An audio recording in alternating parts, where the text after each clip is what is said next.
Hello bachcho, let's read out the question first. Consider an AC circuit where an inductor is in series with an incandescent light bulb.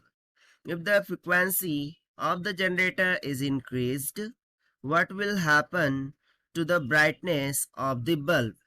So यहाँ पर basically question में क्या बोल रहा है कि let suppose कि ये कोई इंडक्टर है, ठीक है, उसको सीरीज में कनेक्ट कर दिया है हमने इनकैंडेसेंट लाइट बल्ब की, ठीक है, और इस कॉम्बिनेशन को हमने एसी सप्लाई के अक्रॉस कनेक्ट कर दिया है। अब बोल रहा है यदि हम एसी सप्लाई की जो फ्रीक्वेंसी है उसको इंक्रीज करेंगे, so what will be happen to the brightness of this bulb, ठीक है, इस बल्ब की ब्राइटनेस में क्या इफेक्ट होगा वो हमें फाइंड करना है।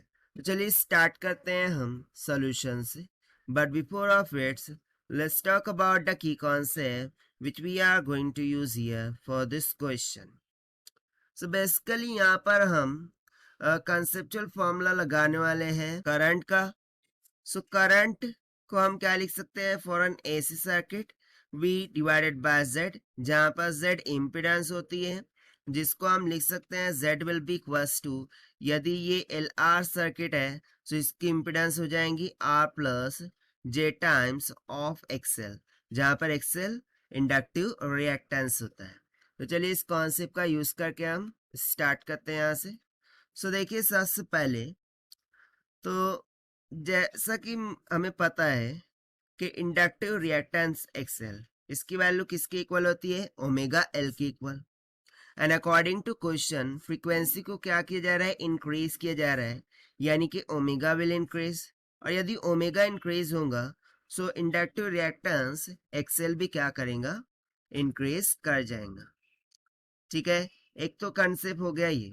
सो लेट्स सपोज कि करंट जो फ्लो हो रहा है सर्किट से वो आई फ्लो हो रहा है, और यहाँ पर एक्सेल क्या कर रहा है, इंक्रीज कर रहा है। इट मीन्स दैट कि जो इम्पिडेंस ऑफ द सर्किट है जिसको हम डिनोट करते हैं R plus J times of XL से, यहाँ पर यदि एक्सेल इंक्रीज करेगा सो उस कारण से इम्पिडेंस भी क्या कर जाएगा, इंक्रीज कर जाएगा। अब यदि इम्पिडेंस इंक्रीज कर रही है so from the conceptual formula current क्या होता है, V divided by magnitude of Z। सो यहाँ पर मैग्नीट्यूड ऑफ Z क्या कर रहा है, इंक्रीज कर रहा है, और करंट इसका इनवर्सली प्रोपोर्शनल में, यानी कि करंट क्या कर जाएगा, डिक्रीज कर जाएगा। तो इन सभी ऑब्जर्वेशन से हमें क्या पता चला कि यदि फ्रीक्वेंसी इंक्रीज करती है, फ्रीक्वेंसी इज इंक्रीजिंग, सो उस कारण से जो करंट है, ठीक है, वो करंट क्या करेगा, डिक्रीज करेगा, करंट डिक्रीजेस। अब देखिए यदि करंट डिक्रीज कर रहा है तो जो ब्राइटनेस ऑफ बल्ब होती है, ठीक है, जो भी ब्राइटनेस ब्राइटनेस ब्राइटनेस जो भी ब्राइटनेस ऑफ बल्ब है वो किसके प्रोपोर्शनल में होती है, करंट की। जितना ज्यादा करंट होगा उतना वो ज्यादा ब्राइट करेगा, और जितना कम करंट होगा वो उतना कम ब्राइट करेगा। बट यहाँ पर करंट क्या हुआ है, डिक्रीज हुआ है। अब यदि करंट डिक्रीज हुआ है इट मीन्स दैट कि ब्राइटनेस भी क्या हो जाएंगे, डिक्रीज हो जाएंगे। दिस मीन्स दैट कि बल्ब क्या होने लगेगा, डिमर होने लगेगा। सो यहाँ पे सिंपली देयरफॉर हम बोल सकते हैं the brightness will reduce, this means that bulb